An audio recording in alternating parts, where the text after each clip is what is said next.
Channel 3 Eyewitness News live at 5:30. Coverage you can count on in HD. Good evening. Thank you for joining us. I'm Greg Glover. And I'm Cindy Sexton. The McMinn County Sheriff's Office says the new fires there appear to have been intentionally set. Sheriff Joe Guy posted the information regarding the Calhoun fire this morning on Facebook. Volunteer firefighters have been battling the fires all night and this morning in Calhoun. A burn ban remains in effect for McMinn County and in all counties of the Channel 3 viewing area. Fire investigators believe more than half of the wildfires burning in the Tennessee Valley have been intentionally set, and they want to punish the people responsible. Channel 3 Eyewitness News reporters Kelly McCarthy takes a look at the alarming trend of arson relating to these wildfires. She'll tell us what we should do to help stop them. This is some of the damage caused by a small wildfire in Sequatchie County that the sheriff's office says started when a man lit a cigarette, threw it into a pile of leaves, and then watched it burn. The sheriff's office says more than 900 acres have burned in Sequatchie County because of two arsonists. On Standifer Grant Road, Matthew Wallace admitted to tossing his lit cigarette into the brush. He didn't try to put it out or did not call anybody to put the fire out. Days earlier, 21-year-old Andrew Lewis was charged with arson in two different wildfires. He's now facing serious jail time. I know that they're going to prosecute the first guy with about 900 acres up here. They're going to prosecute him as a felony. Firefighters and law enforcement across the state say they've had enough. They're exhausted from fighting the fires, most of which were intentionally set.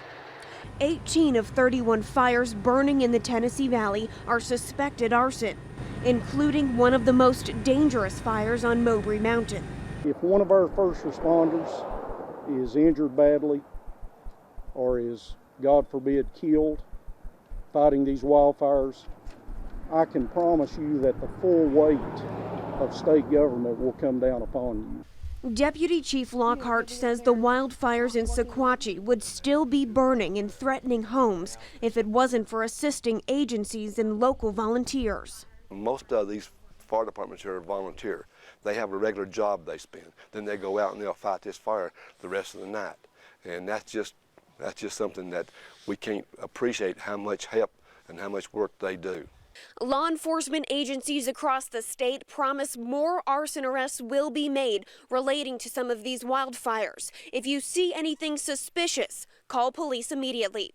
In Sequatchie County, Kelly McCarthy, Channel 3 Eyewitness News. And to aid in that, the Tennessee Department of Agriculture set up an arson tip hotline. The number 800-762-3017. If you call in a tip that leads to an arrest in an arson case, you could get up to $2,500 reward. Air quality has reached dangerous levels. Thick smoke lingers in the Tennessee Valley from all of the wildfires burning in the south. The Chattanooga-Hamilton County Air Pollution Control Bureau says the county is under a code red health notice because of fine particle pollution in the air. Channel 3 Eyewitness News reporter Tim Pham tells us how you can protect yourself. Smoke from wildfires can travel hundreds of miles and carry a variety of health risks. It's why officials are on high alert. Flames crawling up and down mountains all across the southeast. The Chattanooga-Hamilton County Air Pollution Control Bureau issued a code red, which means it's unhealthy to everyone in the area. It recommends staying indoors, but if you do have to be outside, doctors say wearing a mask can help. People who are in, say, outside landscaping or doing outside work, if they can wear a respirator, that'll be good, or at least have a mask on. But it's not bulletproof. Not all carbon and fine smoke particles are filtered out. The mask doesn't completely block out all particulate matter, but it does reduce it to the point where it probably doesn't affect that person that much. Dr. Koo says any layer of protection is better than none. Just this bandana, just put it over my nose and mouth, and just like that. And it just makes me feel better about running and breathing in all the smoke.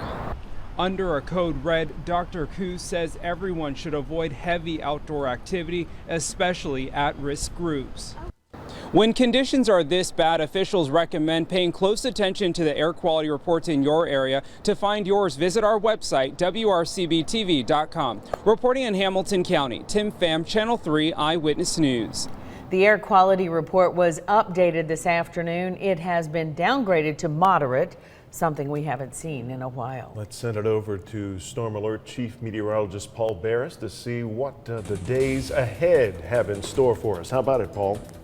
Well, a little bit better for tomorrow, depending on exactly where you are. It all depends on which way the wind's blowing, where the fires are, and where you happen to be at the time. But this is what it looked like today. We had the winds out of the north to northwest, and the heaviest smoke was out in Fannin County, Gilmer County, all the way down to Jasper, Georgia. You can see where that area gray on the right-hand side of your screen. But a little fire still out over the Walden Ridge area, pushing down towards the south and to the east, moved over Hamilton County. So there was a problem there, and now everything's going to be changing tomorrow as the winds will be very light and more out of the south for tomorrow. So we're going to see more of the smoke moving back to the north. But I do want to show you what's going to be happening for tomorrow. We're going to be in the moderate category for a change. That's a normal day for the Tennessee Valley, so that's good news. At least in mainly, it looks like now, right in Hamilton County. I think in the Polk County, it could be a little higher than that. It may be in code orange for that area.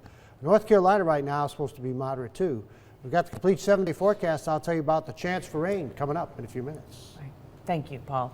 The drought is impacting Christmas tree farmers in Georgia. Time to think about that. After nearly 2 months of no rain, the trees at Busy Elves Christmas Tree Farm there in Lee County are suffering. The farm's owner says his trees have had very little growth because of the drought. His main concern right now is on the end of next month when he plants the seedlings for a new Christmas tree crop. And I'm just wondering if they would survive. We plant December 23rd, so hopefully we'll have more moisture then. He says dry conditions won't affect customer selection at his farm, but he does strongly recommend using a water system after you set that tree up in your home. From children to seniors, people pack shoebox gifts each year to bless children in need around the world through Operation Christmas Child. Operation Christmas Child is a project of Samaritan's Purse. Volunteers fill shoeboxes with small toys, hygiene items, and school supplies for children ages 2 to 14. The boxes are sent to children affected by war, poverty, natural disaster, famine, and disease. A former recipient was on 3+U today and told of his experience when he received one of the boxes. And so 250 of us got to receive a gift for the very first time in our lives. And let me tell you, that day was so special when we got to scream, not because someone was chasing us, but scream of joy and happiness. Samaritan's Purse is accepting filled shoe boxes until Monday, November 21st. We have a link on our website. They will tell you what to put in those boxes and how to pack them up, where to take them. It's at WRCBTV.com. How amazing to hear from one of the recipients of those boxes, huh? Coming up on Live at 5:30, do you have boxes of photos taking up room? Well, there is a new app to store those photos and make it easier to share them. Plus, internet security experts tell Congress now is the time to increase protection on internet-connected devices before there's a major hacking event that leads to a catastrophe. People living in the Lookout Highlands neighborhood in Dade County can return home, but the wildfire threat isn't over just yet. I'm Cameron Taylor, and coming up at 6 o'clock, I'll tell you how neighbors are helping crews battle this fire. And I'll be telling you about the next chance for rain. That's coming up next on my 7-day forecast.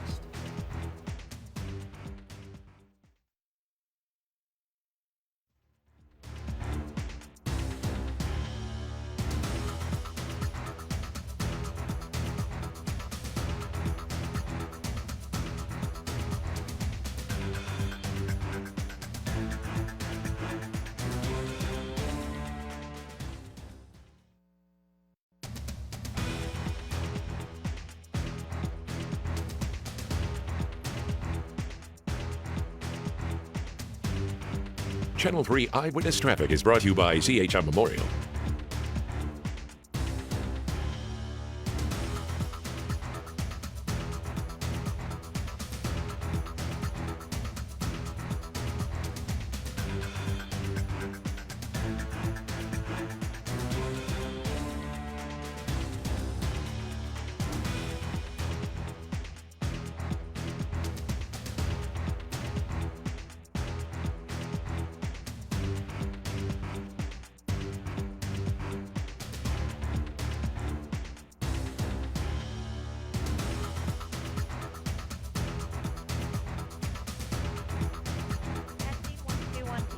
Testing 1 2.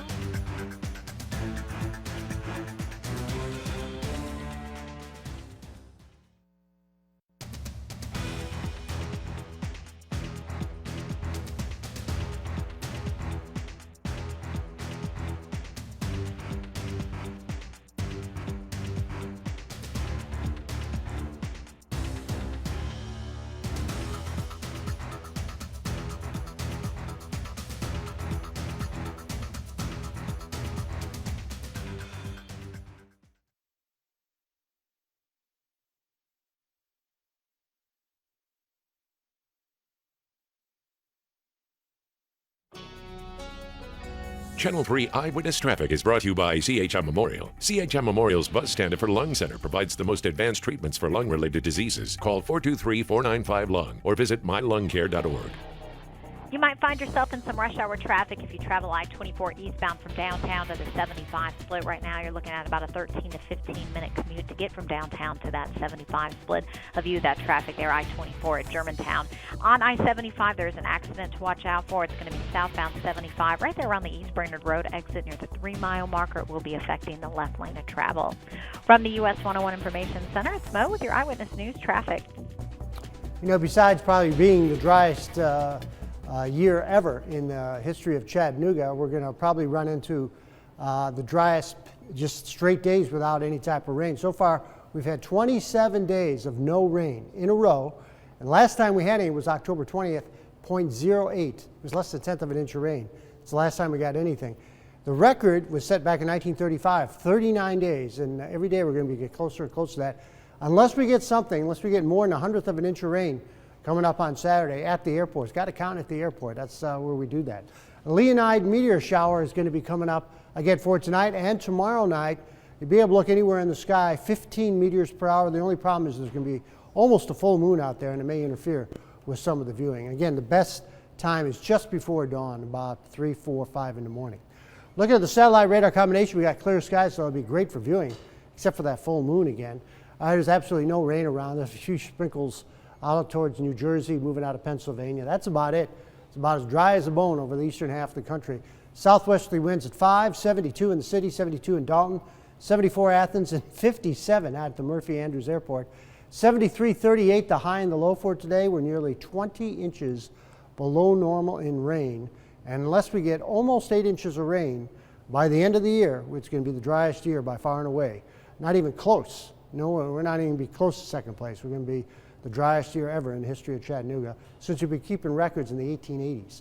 74 Dalton, 74 in Calhoun, 70 Chatsworth, 75 in Trenton, 72 in Scottsboro, while with 72 also out near Delano and in Red Bank, 74 right here at Channel 3. Lookout Mountain 67, Signal Mountain 70. Mowbray Mountain was only 63 degrees, while Soddy Daisy hit 70. There with mid to upper 60s from Turtletown to Murphy, 71 from Dayton, 10 Mile, Etowah to 69 up on Cagle Mountain. Latest forecast is showing winds coming out of the south for tomorrow, but pretty light, not too strong. And there's a storm system with snow out in the Rocky Mountains coming up on Thursday afternoon. The storm lifts out, moves across the Great Plains heading towards the Mississippi River Valley. Here's some rain Friday morning on the other side of the Mississippi, and then it gets closer and closer as the winds pick up on Friday out of the south. Those showers move in late Friday night and into Saturday morning, and then they're out of here quickly. They're not going to drop that much. And the winds will really start to pick up the first half of Saturday, and then they'll die down by Saturday night. We get into Sunday, it looks like pretty much light winds. Now we're only thinking at the very most, maybe a tenth of an inch of rain out of this. Most of us will not see that much. Pinpoint forecast coming up. Graysville tomorrow, 77. Lots of sunshine coming back at you with a light southerly wind. Ridgeside about 78. Tonight, though, 44 clear skies, a little bit of smoke and haze in a few spots, especially into the Blue Ridge. 78 tomorrow with some smoke and haze. Once again, very warm. That's way above normal. Normal high is around 63, so that's about 15 degrees above normal. Tomorrow night, 47 with some more clear skies. And then on Friday, 78. That's going to be close to the record of 79. Saturday, the winds will really start to pick up out of the northwest. Again, a morning shower possible. And those temperatures only in the 50s for highs and then dropping throughout the day. 32 and 53 on Sunday. There's going to be a little bit of a wind, not too strong on Sunday. 32 and 60 on Monday. So pretty much a freeze coming up for the beginning of the week, and then we warm up just a tad. By Wednesday, some showers late in the day and possibly into Thanksgiving Day too. Looking forward to it. Yeah, Okay, we I are. hope so. Thank you. More to come on Live at 5:30. Google just released a new app to help capture all of your old paper photos in a high-quality file so you can go on your computer, store it safely in the cloud forever. And new at 6, police are trying to catch a robbery suspect from a check into cash store. We have a way you can help and earn up to $1,000 in cash. Greg's Crime Stoppers report is all new at 6.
What if your imagination didn't have to wander?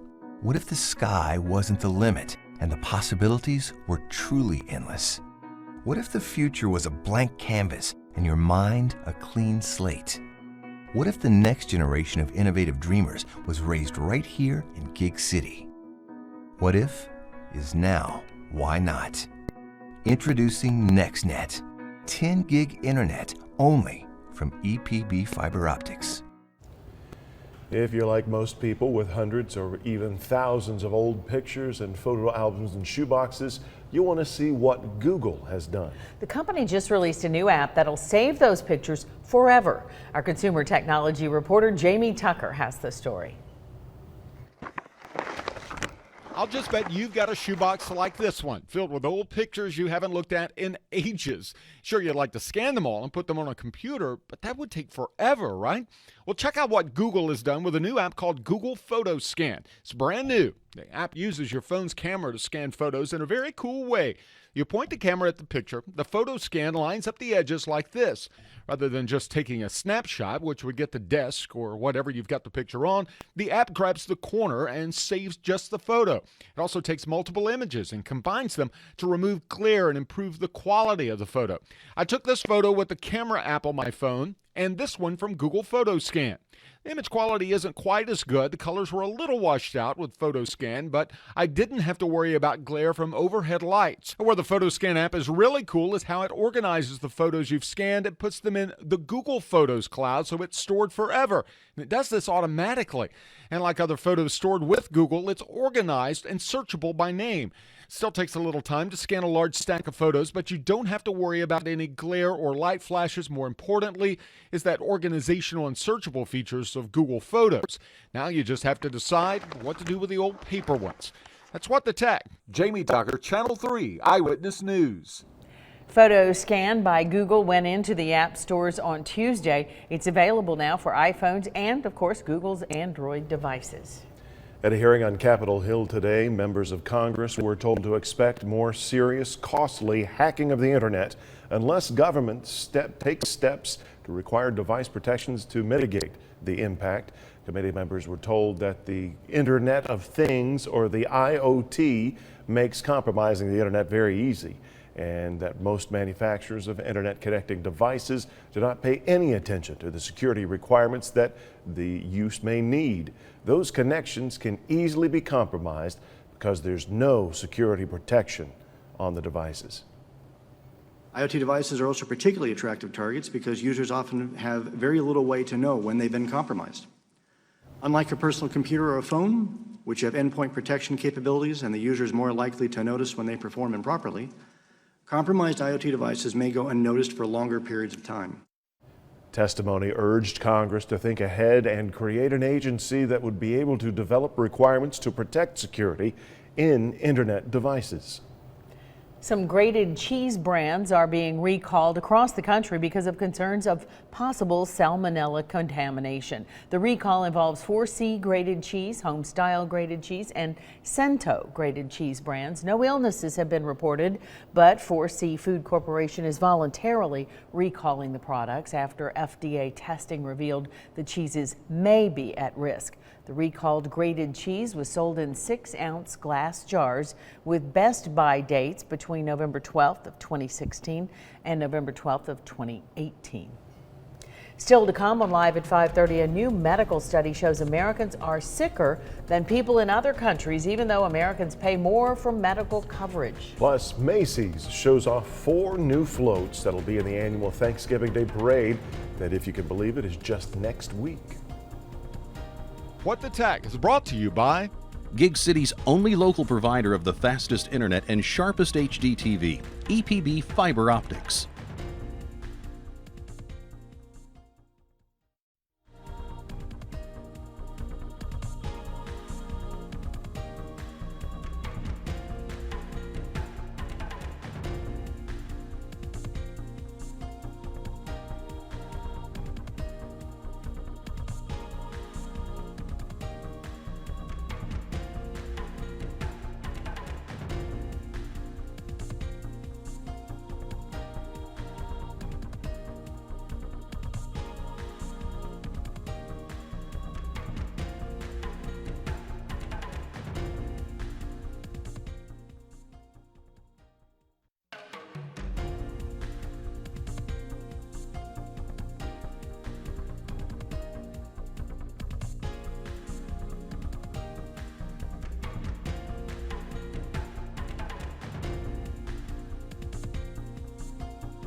Americans pay more for health care, I should say, yet are sicker than those living in other developed countries.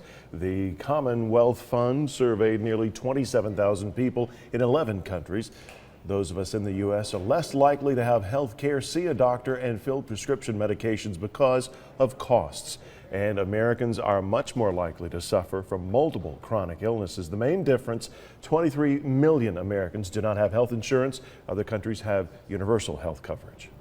8 days from today, 8 days, the streets of New York City will be filled with the sights and sounds of the season.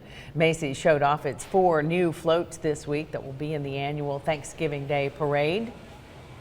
The themes are Hawaii, with a fully working waterfall and confetti-spewing volcano, Christmas with a 15-foot tree surrounded by a merry-go-round, and the Girl Scouts. And then we've got the Girl Scouts of USA in the parade. They believe in helping girls become better leaders through teachings and science, technology, engineering, and math. And that whole float is embraced by all of the many badges that you could earn as a Girl Scout.